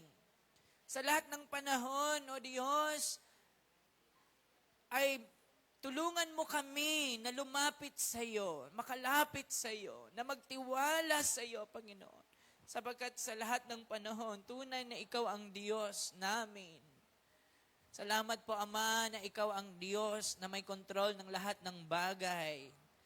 Panginoon, loobin niyo rin po na patuloy ang bigyan kami ng lakas na mapagtagumpayan namin anuman yung mga challenges, anuman yung mga pagsubok na dumarating. Bigyan mo kami po ng lakas palagi. Bigyan mo po kami ng wisdom, ng talino, ng karunungan upang mapili namin palagi kung ano ang tama, kung ano ang mabuti, kung ano ang patuluyan na makapagbibigay pa rin ng kaluguran sa iyo. In the name of Jesus. Lord, may mga tao na maraming tanong.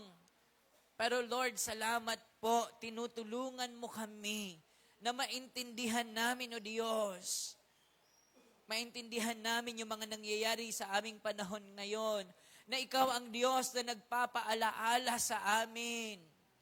Lord, salamat po sa mga paalaalang ito. Tulungan mo po kaming lahat na magsumiksik sa iyo at patuloy na magtiwala sa iyo in the name of Jesus. Ama, maraming pong salamat. Ikaw pa rin ang Diyos na buhay. At salamat po, Ama, na kayo ang Diyos na may kontrol ng lahat ng bagay at nasa mga kamay mo ang kapangyarihan sa lahat ng ito. In the name of Jesus. Ama, marami pong salamat. Salamat po sa gabi pong ito, sa pagkakataon na ibinigay mo po sa amin upang minsan pa ay maitaas sa inyo ang aming mga panalangin. Lord, nagpapasalamat kami sapagkat may gabi pa ng pagsasama-sama upang kami ay makapanalangin, Panginoon. Sapagkat hindi namin alam kung sa sarili naming mga tahanan ay nakakapanalangin pa. Sapagkat marami pong kaabalahan na nagiging kaagaw para hindi kami magkaroon ng panahon sa iyo.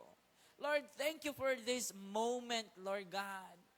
Help us, Lord, to really enjoy your presence sa panahon na kami ay nakakalapit sa iyo, Panginoon. Salamat po, Ama.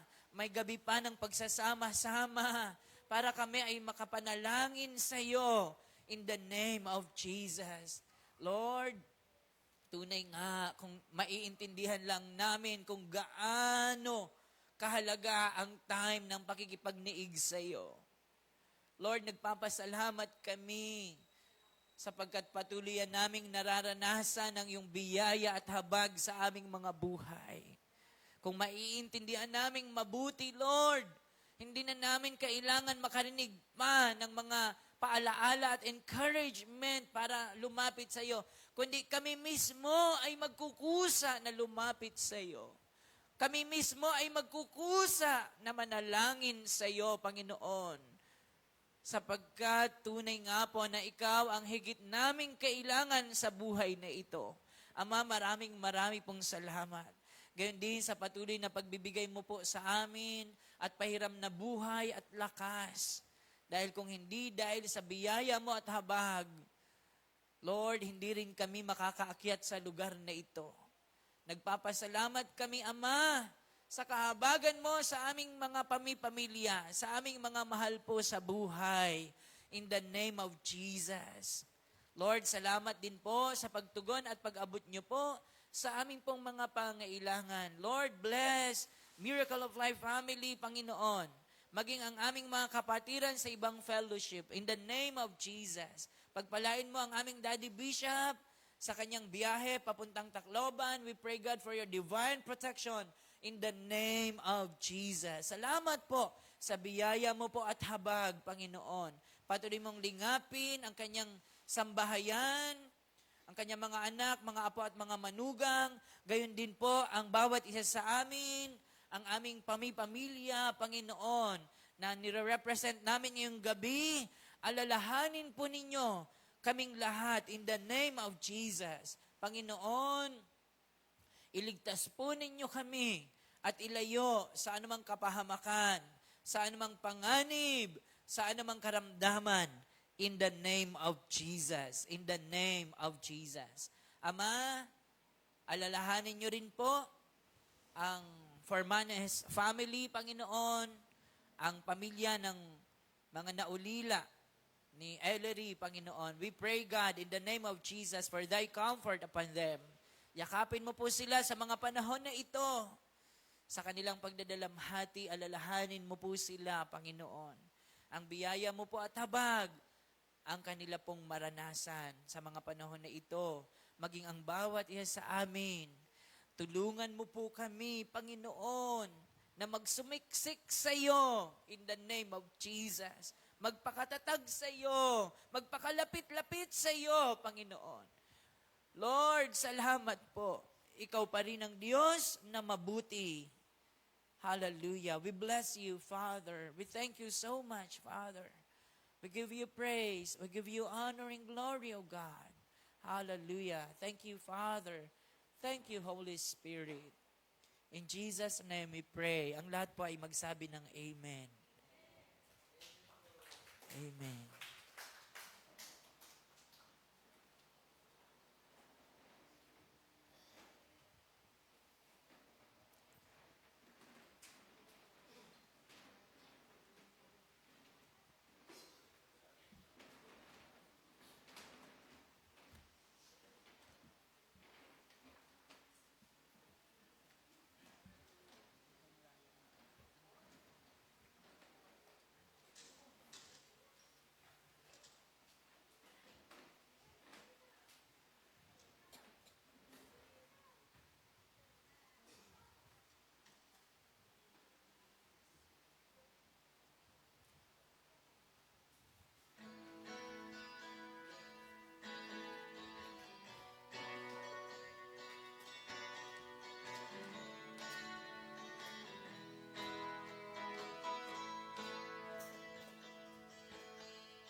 Are you tired of chasing pretty rainbows? Are you tired of spinning round and round? Wrap up all the shattered dreams of your life, and on the feet of Jesus lay them down. Give them all, give them all, give them all to Jesus. Shattered dreams, one dead hearts, broken toys.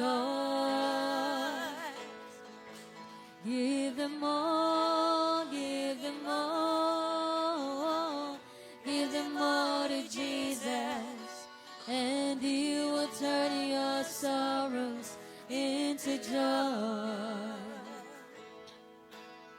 and He will turn your sorrows into joy, and He will turn your sorrows into joy. Amen. Give them all to Jesus. Sige po, itaas po natin ang ating mga kamay sa Panginoon. Ama, tandaan ang pagsuko ng aming buhay sa iyo, ang aming pagtaas ng kamay. Inaamin namin na wala po kaming kayang gawin kung kami po ay hiwalay po sa inyo. Nagpapasalamat po kami, aming Diyos, sa mensahe po ng iyong mga salita na amin pong napakinggan ngayong gabi. Salamat po sa mga paalaala na kami po ay pinili mo na, hinirang mo kami. Pinili mo kami upang iyong maging mga saserdote. Hallelujah. Salamat po. Kahit hindi kami karapat-dapat, kinahabagan mo kami, Panginoon. Salamat po aming Diyos sa lahat ng iyong mga kabutihan, biyaya at kahabagan, pag-ibig sa amin. Thank you din po, Lord, sa biyaya mong pag-iingat, sa aming pansamantalang paghiwa-hiwalay. Ngayong gabi, baunin namin ang katagumpayan na ipinagkaloob nyo na po. Punuin mo po kami ng kagalakan, kapayapaan, kaaliwan. Puspusin kami ng iyong banal na espiritu. At patuloy na makita ang iyong kapangyarihan at liwanag sa aming mga mukha. Salamat po, Panginoon, sa iyo ang pinakamataas na papuri, pagsamba at pasasalamat sa gabing ito. Sa ngalan po ng aming Panginoong Jesus, ito po ang aming panalangin. Ang lahat po ay magsabi ng Amen. Amen. God bless po at magandang gabi po sa inyong lahat. Praise and glory